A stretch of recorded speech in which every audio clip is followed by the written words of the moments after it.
Bismillahirrahmanirrahim. Alhamdulillah wassalatu wassalamu ala Rasulillah wa ala alihi wa sahbihi wa man wala, amma ba'd. Hadiri dan hadirat yang dimuliakan oleh Allah Subhanahu wa taala. Dimuliakan bukan karena hartanya, bukan karena tahtanya, bukan karena statusnya, akan tetapi Allah muliakan dengan iman dan takwanya. Maka marilah kita terus tingkatkan iman dan takwa kita kepada Allah Subhanahu wa taala dengan menghadiri majelis-majelis ilmu. Sebagaimana Rasulullah SAW telah memotivasi kita dalam banyak hadis. Di antaranya sabda beliau sallallahu alaihi wasallam, "Man salaka tariqan yaltamisu fihi ilman, sahalallahu lahu bihi tariqan ilal jannah." Barang siapa yang menempuh perjalanan untuk mencari ilmu, maka Allah mudahkan baginya jalan menuju surga. Adakah Bapak sekalian tinggal di Sweden? Ada yang tinggal di Sweden? Enggak ada. Ada. Jalan kaki ke sini, Pak, atau naik kendaraan? Jalan kaki. Kendaraan juga.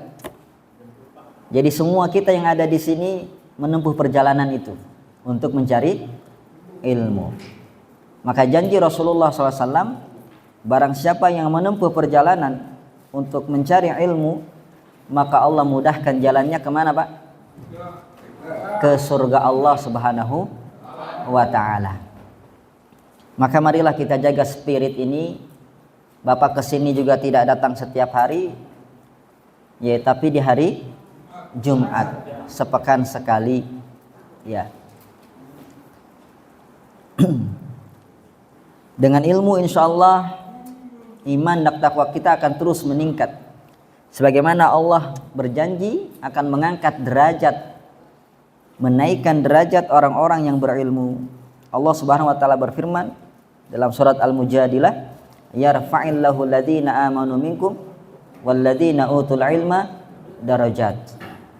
Allah mengangkat derajat orang-orang yang beriman di antara kalian dan juga orang-orang yang berilmu. Allah angkat beberapa derajat. Oleh karenanya, pada kesempatan kali ini mari kita ikhlaskan niat kita dalam mencari ilmu. Bukan karena untuk mengisi kekosongan, bukan karena gak enak sama kawan, bukan karena supaya disebut orang saleh, orang baik, bukan. Tapi karena Allah Subhanahu wa ta'ala. Imam Ahmad pernah ditanya bagaimana ikhlas dalam menuntut ilmu. Kata beliau rahimahullah, "Raf'ul jahli an nafsih wa an ghairih." Niatkan dalam mencari ilmu untuk mengangkat kebodohan dari diri sendiri dan orang lain. Jadi kita kalau sudah merasa bodoh, insya Allah semangat untuk mencari ilmu. Tapi kalau sudah merasa pintar, merasa bisa, merasa ahli, ya, maka khawatir akan muncul sifat kesombongan, tidak mau mencari ilmu. Padahal Al-Imam Abu Darda, sahabat yang agung radhiyallahu taala anhu, mengatakan, kalau seorang berhenti mencari ilmu, maka dia telah kembali kepada kondisi sebelum dia berilmu. Apa itu? Yaitu kebodohan. Jadi orang yang berhenti belajar itu berarti siap untuk bodoh, ya. Maka terus carilah ilmu. Sampai kapan? Kata Imam Ahmad rahimahullah, ketika ditanya, sampai kapan kita mencari ilmu? Kata beliau, minal mahbarah ilal maqbarah, sampai kita masuk liang lahat, liang kubur, sampai kita mati. Makanya Masya Allah, kita semua dengan segala umur yang bermacam-macam, dengan segala kesibukan, ya, mau hadir di majelis ilmu. Ya, termasuk Pak Atas Hukum, beliau di tengah kesibukannya ya, masih sempat untuk mencari ilmu. Ini semangat perlu kita contoh, ya. Begitu Pak ya. Ya, ya betul. Saya lihat beliau menceritakan kemana-mana mencari majelis ilmu. Ya, alhamdulillah pada kesempatan kali ini beliau berkenan hadir di majelis ta'lim kita Al-Bayan. Bismillahirrahmanirrahim. Pada kesempatan kali ini ya kita akan mengangkat tema tentang fikih Islam ya di pekan pertama. Dan kita sudah membahas tentang, ada yang ingat pelajaran apa yang pernah saya sampaikan di fikih Islam? Tentang sholat ya, kitab sholat. Babnya bab apa yang kemarin? Ada yang ingat? Waktu sholat, ya betul. Siapa tadi yang jawab? Pak Luki, Masya Allah. Oh nggak usah, ya, mau saya kasih hadiah nggak usah katanya. Kebanyakan sampo. Barakallahu fiik. Tentang waktu sholat, ya. Dan sekarang kita akan melanjutkan, ya, masih tentang waktu sholat ini, yaitu masuk ke hadis yang ke-45 dari Aisyah radhiyallahu taala anha, istri tercinta beliau. Beliau menceritakan bagaimana suaminya Rasulullah Shallallahu Alaihi Wasallam melaksanakan sholat. Ya, ini potret yang ideal bagi setiap kita yang punya istri. Ya. An Aisyah radhiyallahu taala anha qalat, laqad kana Rasulullah Shallallahu Alaihi Wasallam yusallil fajra, fatashhadu ma'ahu nisa'un minal mu'minat mutalaffi'at bimurutihinna thumma yarji'na ila buyutihinna ma ya'rifuhunna ahadun minal ghalas. Dari Aisyah radhiyallahu taala anha, beliau menceritakan Rasulullah sallallahu alaihi wasallam salat subuh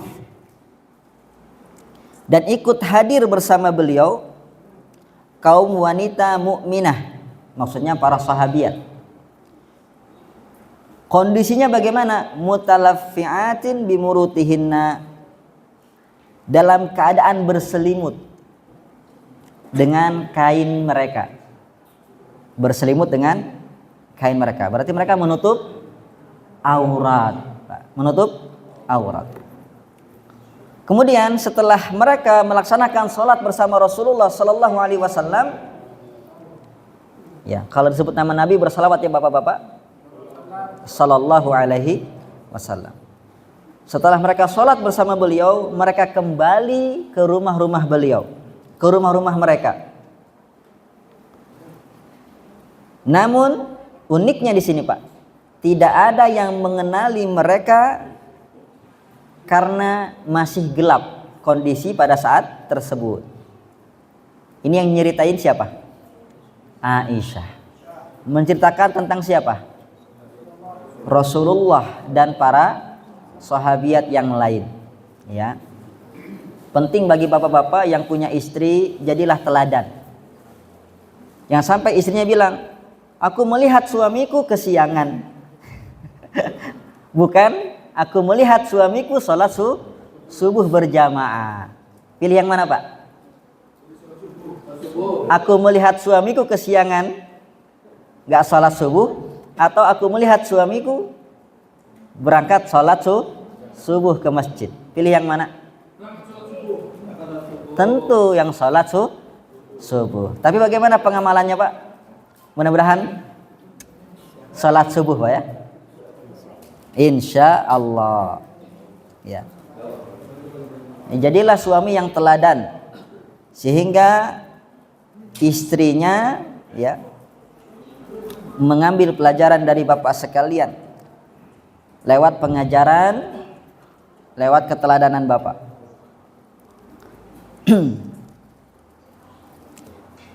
Jadi Aisyah menceritakan kepada kita bahwasannya para sahabiat mereka memakai pakaian yang menutup aurat, ya. Kemudian mereka pergi ke Masjid Nabawi, kemudian sholat bersama Rasulullah Sallallahu Alaihi Wasallam. Sholat apa Pak ini? Sholat subuh, ya, sholat subuh. Sholat yang paling berat dilakukan oleh orang-orang munafik. Kata Nabi Sallallahu Alaihi Wasallam, asqalus sholah alal munafiqin al-isya was subhi, al-isya was subhu. Sholat yang paling berat dilakukan oleh orang-orang munafik adalah sholat isya dan sholat subuh.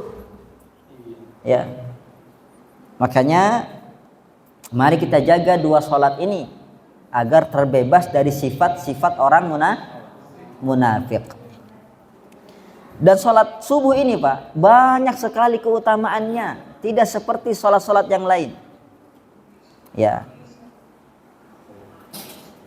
Di antara keutamaan sholat subuh apa Pak?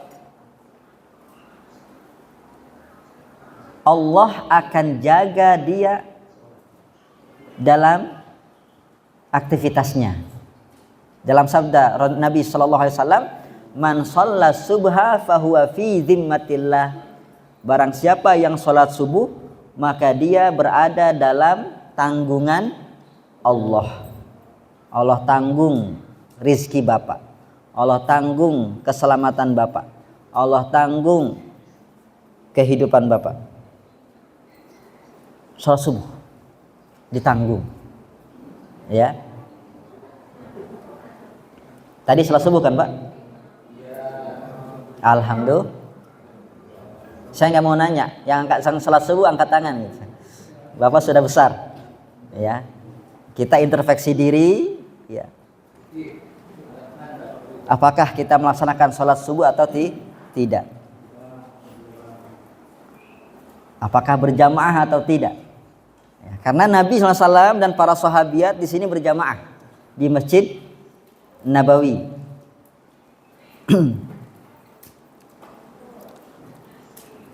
Dan di antara keutamaan sholat subuh yang lain, apa itu Pak? Pahalanya sangat besar sekali. Sampai kata Nabi SAW, walau ya'lamuna ma fihi ma la'atauhuma walau habwan. Kalau seandainya orang-orang itu tahu pahala yang disediakan dalam sholat isya dan sholat subuh, niscaya mereka rela untuk datang dengan cara merangkak. Bayangin Pak, merangkak. Ya, kalau ada DKI masjid mengumumkan, para jamaah sekalian yang besok pagi sholat subuh berjamaah di masjid, maka setiap orang dapat motor NMAX 2025. Tapi syaratnya jalan merangkak dari rumahnya. Bapak mau? Mau nggak? Kurang besar hadiahnya? Mau? Banget. Tapi pahala Allah lebih besar. Ya, kenapa nggak mau? Begitu. Dan di antara keutamaan sholat subuh Bapak, kata Nabi SAW, sholatul isya fi jama'atin, man sholal isya fi jama'atin faka'anna ma sholla nisfal lail, wa man sholal isya fi jama' wa man sholla subha fi jama'atin faka'anna ma sholla laila kullah. Barang siapa yang sholat isya berjamaah, maka dia seperti sholat separuh malam. Ya, sholat malam selama separuh malam. Dan barang siapa yang sholat subuh berjamaah, maka seperti dia sholat satu malam full. Satu malam full. Bayangin. Sekarang kita maghrib jam berapa? Jam berapa maghrib? Setengah 6. Setengah 6 ya. Subuh jam berapa? Jam 5. Jam 5.15 ya. Hitung Pak. Berarti setengah 7, setengah 8, setengah 9, setengah 10, setengah 11, setengah 12, setengah 1, setengah 2, setengah 3, setengah 4, setengah 5, setengah 6. Berapa jam? Bukan 7 jam Pak, 12 jam. Bapak pernah sholat malam 12 jam non-stop? Apa?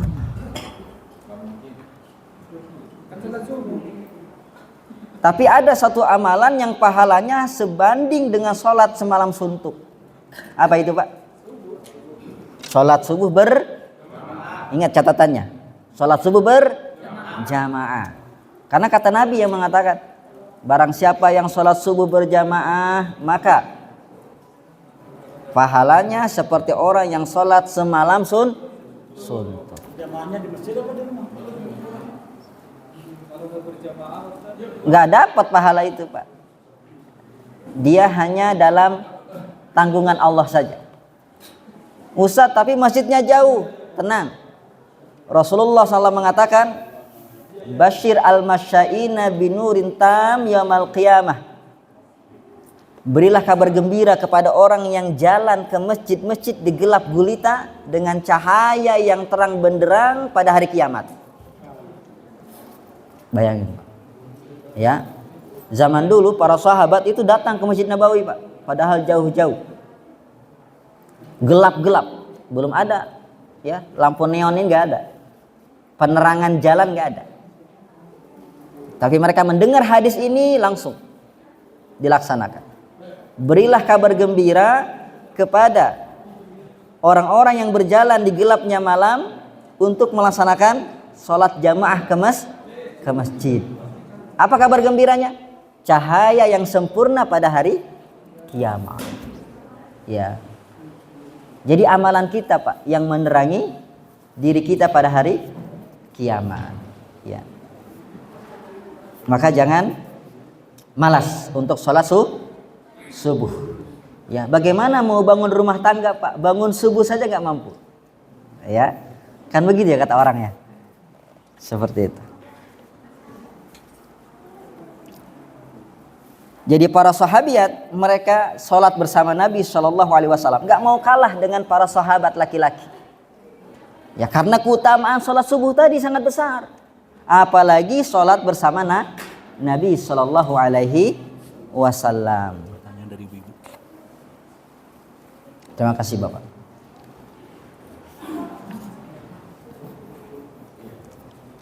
Oleh karenanya Bapak, kalau istri minta izin untuk sholat ke masjid, izinkan.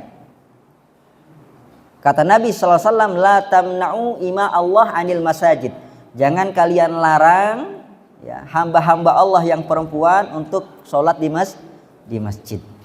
Tapi dengan syarat Pak. Perempuan pergi ke masjid dengan syarat. Ya, apa syaratnya? Aman. Yang pertama, menutup aurat tentunya. Betul? Tidak memakai parfum. Kemudian yang ketiga, aman dari fitnah. Aman dari fitnah. Lihat para sahabiat mereka menutup diri mereka dengan kain supaya tidak menimbulkan fitnah. Ya apalagi nanti ada sholat ya Fandi yang belum nikah misalkan terlihat, waduh, terfitnah dia ketika melihat perempuan. Begitu. Makanya mereka buru-buru pulang setelah sholat, ya, padahal masih gelap. Begitu. Ya, yang penting itu. Namun tentunya sholatnya perempuan di rumah lebih afdal.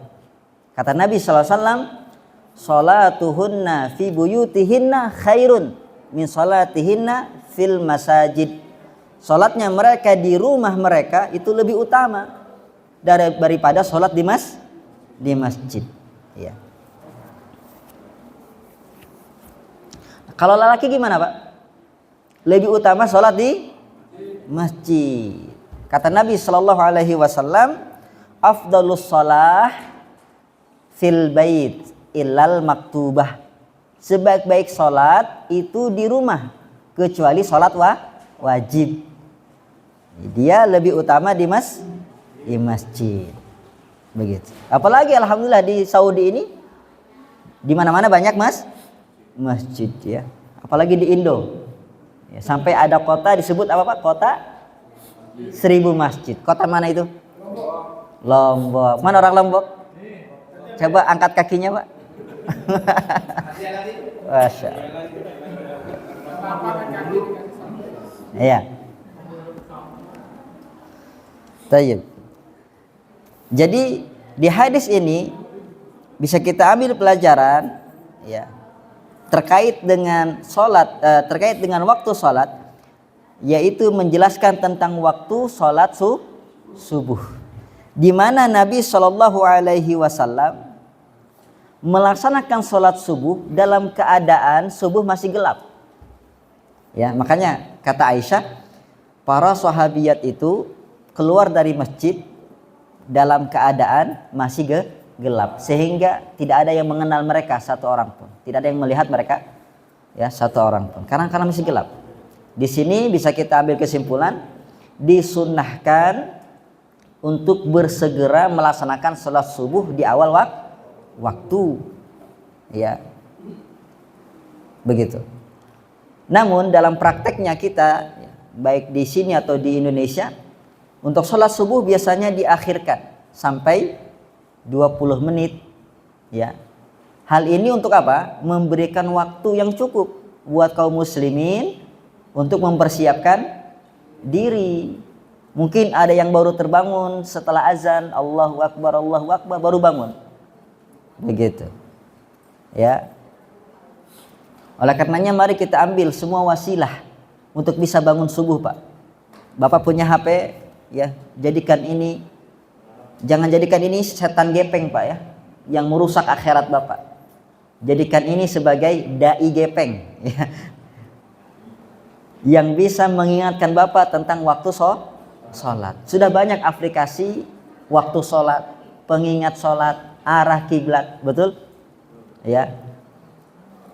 Salah satu aplikasi yang bagus, Bekal Islam namanya.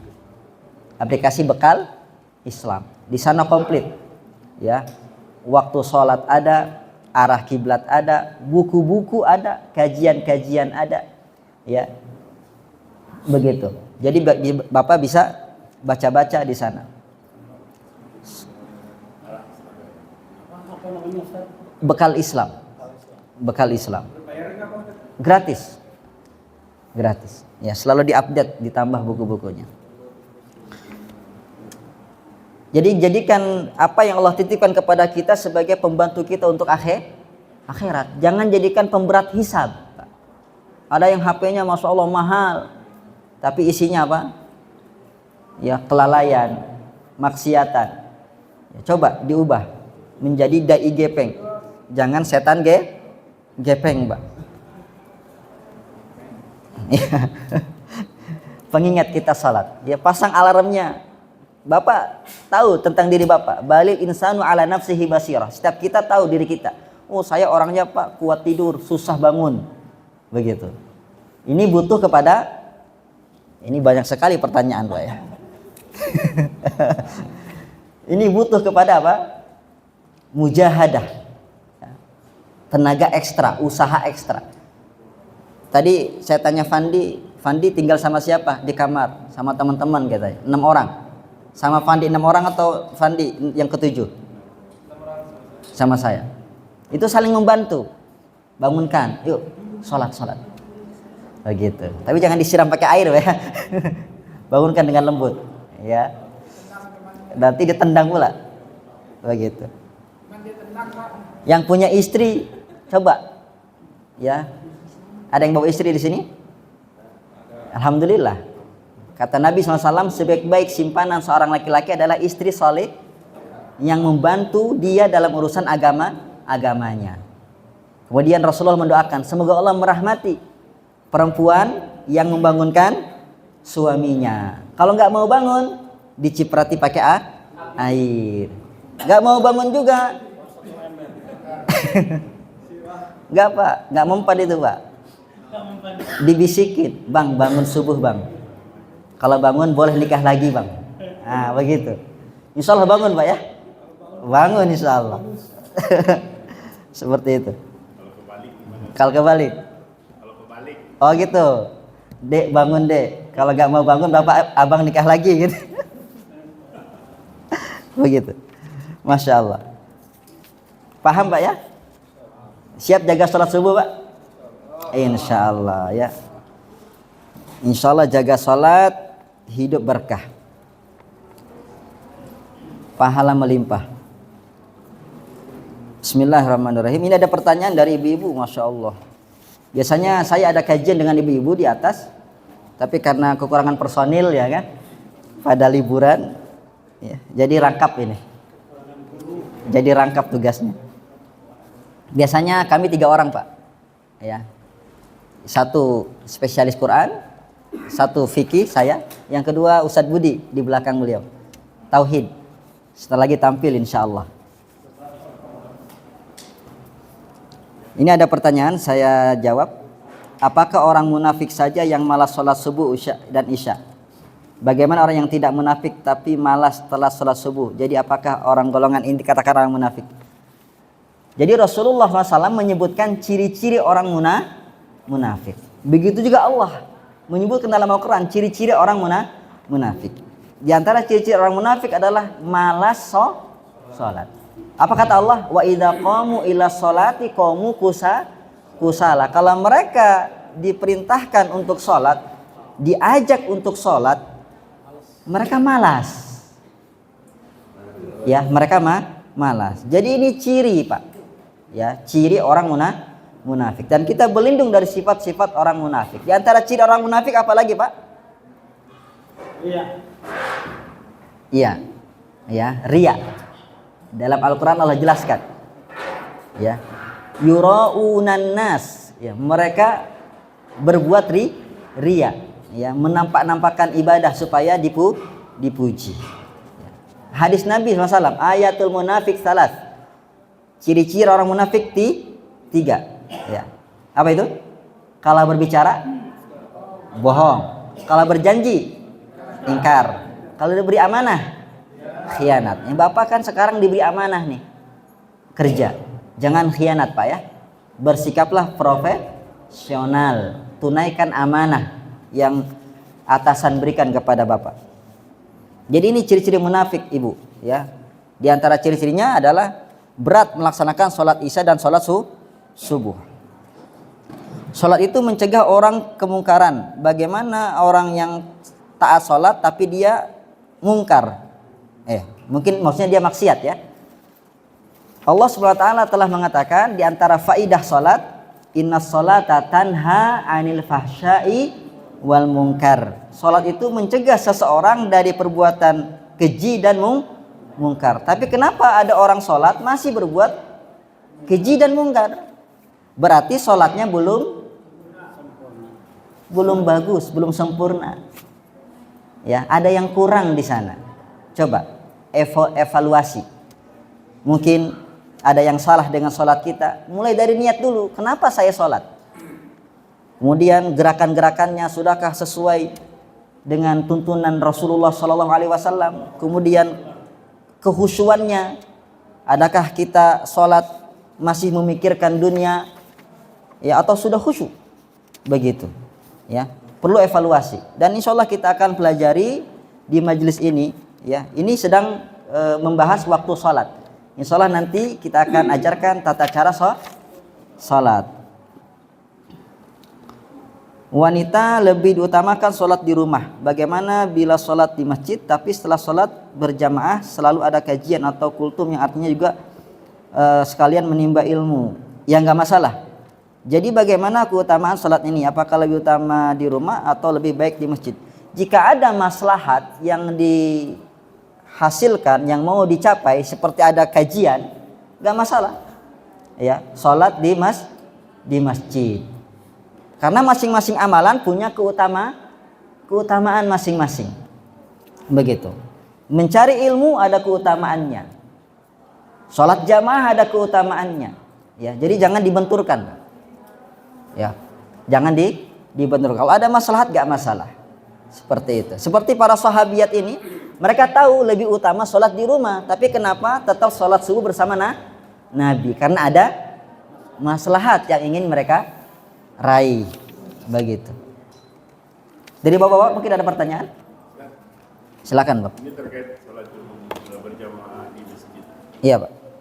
Ada ustadz di teman saya lah, dia berjamaah di rumah dengan alasan karena kalau saya pergi ke masjid, istri dan anak saya siapa yang jamahin?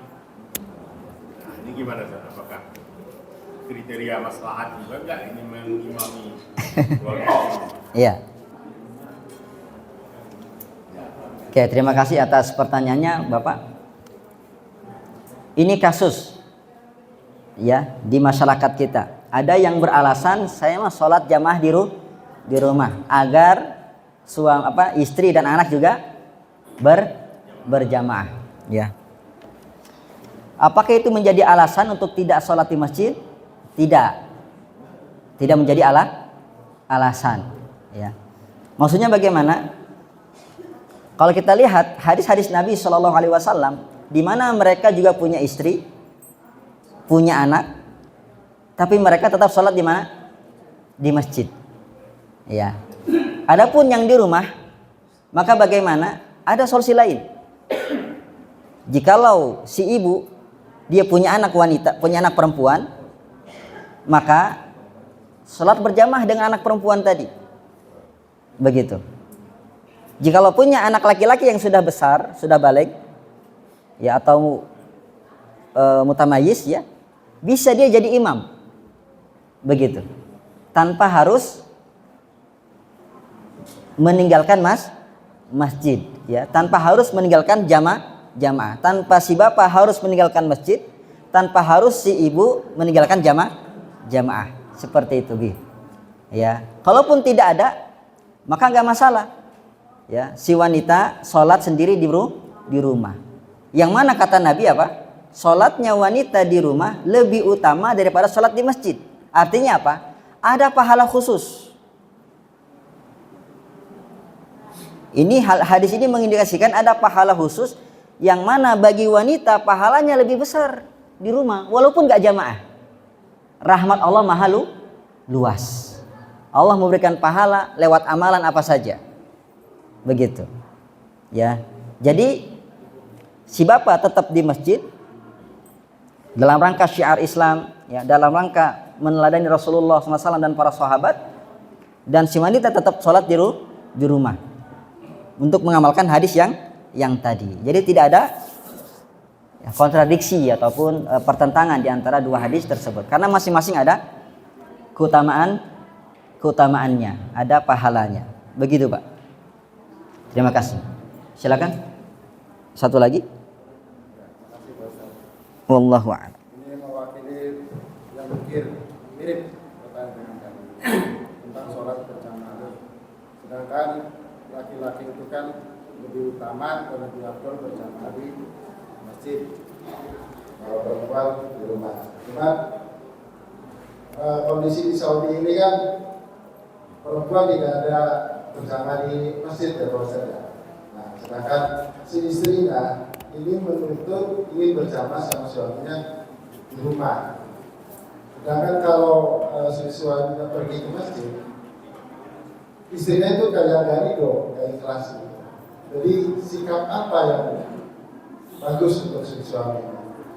Ya. Supaya menghindari bertengkar istri. Apa harus tetap jamaah di masjid? Apa harus jamaah di rumah? Iya. Sebelumnya saya tanya apakah punya anak, Bapak? Di sini nggak ada. Nggak ada. Posisi di Saudi nggak usah. Berarti kan cuma berdua. Iya. Terima kasih. Yang pertama, solusi bagi segala masalah rumah tangga adalah komunikasi. Dan komunikasi ini butuh materi, betul nggak? Nah, masalah yang Bapak hadapi itu dikomunikasikan dengan istri, ya, untuk mengedukasi bahwasannya sebagai laki-laki lebih utama sholat di mana? Di masjid. Sedangkan perempuan lebih utama di mana? Di rumah. Diedukasi. Mungkin beliau belum tahu masalah ini. Ya, kata Nabi tadi apa? Afdalus sholah fil bait ilal maktubah. sebaik-baik sholat itu di rumah, kecuali sholat wajib. Lebih utama di mana? Di masjid bagi laki-laki. Adapun wanita, kata Nabi SAW, rumah-rumah mereka lebih utama daripada masjid. Itu disampaikan ke istri. Bawakan hadisnya, bawakan dalilnya. Nggak apa-apa terjemahan juga Pak, secara makna nggak apa-apa, begitu. Ya. Kemudian yang kedua, sesekali ajak. Saya sarankan 2 waktu sholat, Isya dan subuh. Isya dan, kenapa? Karena enggak di masjid, ajak ke masjid. Paksakan lah. Kenapa si Isya dan subuh? Karena kondisi sudah gelap. Biasanya orang enggak ngeh, ya. Dan yang kedua, keutamaannya di 2 sholat ini besar, pahalanya banyak. Yang ketiga, meneladani para sahabiat. Mereka juga sholat bersama Nabi di sholat subuh. Seperti itu. Jadi masalah hal seperti itu bisa disampaikan, dikomunikasikan, diberikan edukasi. Terkadang wanita pengen seperti ini karena nggak tahu. Oh ternyata memang wanita itu lebih utama sholat di rumah. Nggak tahu dia, taunya pahala sholat jamaah. Betul? Ya. Padahal bagi wanita lebih baik di rumah. Seperti itu. Oke, mungkin sampai di sini karena Ustadz Budi alhamdulillah sudah datang. Jazakumullahu khairan. Mohon maaf jika ada salah kata, salah ucap. Kepada Allah saya meminta ampun dan kepada hadirin saya meminta maaf. Jazakumullahu khairan. Kita tutup dengan doa kafaratul majlis. Subhanakallahumma wa bihamdik asyhadu an la ilaha illa anta astaghfiruka wa atubu ilaik. Assalamualaikum warahmatullahi wabarakatuh.